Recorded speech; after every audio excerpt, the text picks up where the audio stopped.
ಬೆಂಗಳೂರಿನಿಂದ ಮಧು ಅಂತ ಕರೆ ಮಾಡಿದ್ದಾರೆ. ನಮಸ್ಕಾರ ಮಧು ಅವರೇ, ಡಾಕ್ಟರ್ ಇದ್ದಾರೆ, ಕೇಳಿ ಏನ್ ಪ್ರಶ್ನೆ ಇದೆ ಕೇಳಿ. ನಮಸ್ಕಾರ ಸರ್. ನಮಸ್ತೆ ಅಮ್ಮ, ಹೇಳಿ ತಮ್ಮ ಪ್ರಶ್ನೆ ಏನು? ಸರ್ ನನ್ಗೀಗ ಮದ್ವೆ ಆಗಿ 2.5 years ಆಗುತ್ತೆ. ಫಸ್ಟ್ ಸ್ಟಾರ್ಟಿಂಗ್ ಅಲ್ಲಿ ನಮ್ಮಿಬ್ಬರದು ಹಸ್ಬೆಂಡ್ ವೈಫ್ ಚೆನ್ನಾಗಿತ್ತು, ದಾಂಪತ್ಯ ಜೀವನ ಚೆನ್ನಾಗಿತ್ತು. ಬಟ್ ಈಗ ಡೆಲಿವರಿ ಆದ್ಮೇಲೆ ನನ್ಗೆ ಅದ್ರ ಮೇಲೆ ಫುಲ್ ಇಂಟ್ರೆಸ್ಟೇ ಬರ್ತಾ ಇಲ್ಲ ಸರ್. ನನ್ಗೆ ಏನೋ ಮುಟ್ಟಿದ್ರೆ ಏನೋ ಒಂಥರ ಕೋಪ ಬರೋ ತರ ಆಗ್ತಾ ಇದೆ. ಈ ಆಸಕ್ತಿನೇ ಇಲ್ಲ ನನ್ಗೆ. ಯಾಕೆ ತರ ಆಗ್ತಾ ಇದೆ ಅಂತ. ನಾರ್ಮಲ್ ಡೆಲಿವರಿ ಆಯ್ತಾ ಸಿಸೇರಿಯನ್ ಆಯ್ತಾ? ಸಿಸೇರಿಯನ್. ಸಿಸೇರಿಯನ್. ಮಗುಗೆ ಎಷ್ಟು ವಯಸ್ಸು? ಮಗುಗೆ ಈಗ 1 year ಆಗ್ತಾ ಇದೆ. ಹಾಲು ಉಣಿಸ್ತಾ ಇದ್ದೀರಾ? ಹೌದು. ಇನ್ನು ಹಾಲು ಉಣಿಸ್ತಾ ಇದ್ದೀರಾ ಈಗ್ಲೂನು? ಹೌದು ಸರ್. ಮಗು ತುಂಬಾ ಗಲಾಟೆ ಮಾಡ್ತಾ ರಾತ್ರಿ ಹೊತ್ತು? ರಾತ್ರಿ ಹೊತ್ತು ಏನ್ ಗಲಾಟೆ ಮಾಡಲ್ಲ ಸರ್. ಅವ್ನು ಚೆನ್ನಾಗಿದ್ದಾನೆ, ಆಕ್ಟಿವ್ ಆಗಿದ್ದಾನೆ. ಅಲ್ಲ, ಆಕ್ಟಿವ್ ಆಗಿದ್ದಾನೆ. ನಿಮಗೆ ತೊಂದರೆ ಕೊಡ್ತದ ನಿಮ್ ನಿದ್ರೆಗೆಲ್ಲ ಅಂತ? ನೈಟ್ ಟೈಮ್ ಏನ್ ತೊಂದರೆ ಕೊಡಲ್ಲ ಸರ್. ಬೇರೆ ಏನಾದ್ರು ನಿಮ್ಗೆ ಸಿಸೇರಿಯನ್ ಟೈಮ್ ನಲ್ಲಿ ಬೇರೆ ಏನಾದ್ರು ತೊಂದರೆ ಆಯ್ತಾ ನಿಮ್ಗೆ? ನನ್ ಫಸ್ಟ್ ಆಫ್ ಆಲ್ ನನ್ಗೆ ಹ್ಯಾಂಡಿಕ್ಯಾಪ್ ಸರ್, ಸ್ವಲ್ಪ ಪೋಲಿಯೋ ಇದಿದೆ.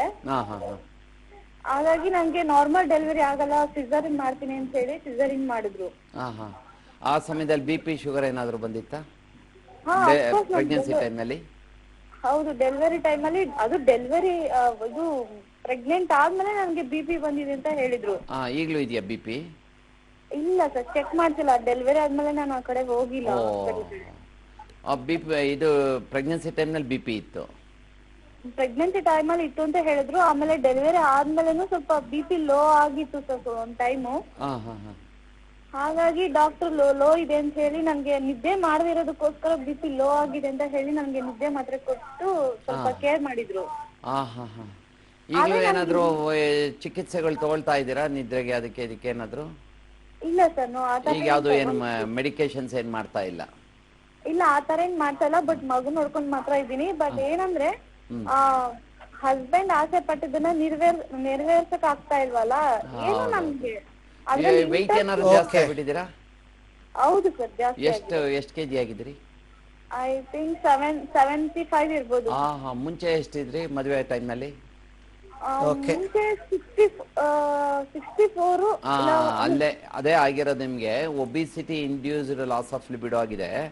ಈಗ ನೀವು ತೂಕ ಜಾಸ್ತಿ ಆಗಿರೋದ್ರಿಂದ ಏನಾಗಿದೆ, ನಿಮ್ಗೆ ಎಲ್ಲ ಚಲನವಲನಗಳೆಲ್ಲ ಕಡಿಮೆ ಆಗಿದೆ. ಜೊತೆಗೆ ನಿಮ್ಗೆ ಸ್ವಲ್ಪ ಪೋಲಿಯೋ ಅದು ಇದು ಇರೋದ್ರಿಂದ ಅದು ಆ್ಯಡ್ ಆಗಿದೆ. ಮೂರನೇದು ಈಗ ಸಿಸೇರಿಯನ್ ಆಗಿರೋದ್ರಿಂದ ಅದು ಕೂಡ ಒಂದು ಕಾರಣ ಆ್ಯಡ್ ಆಗಿದೆ.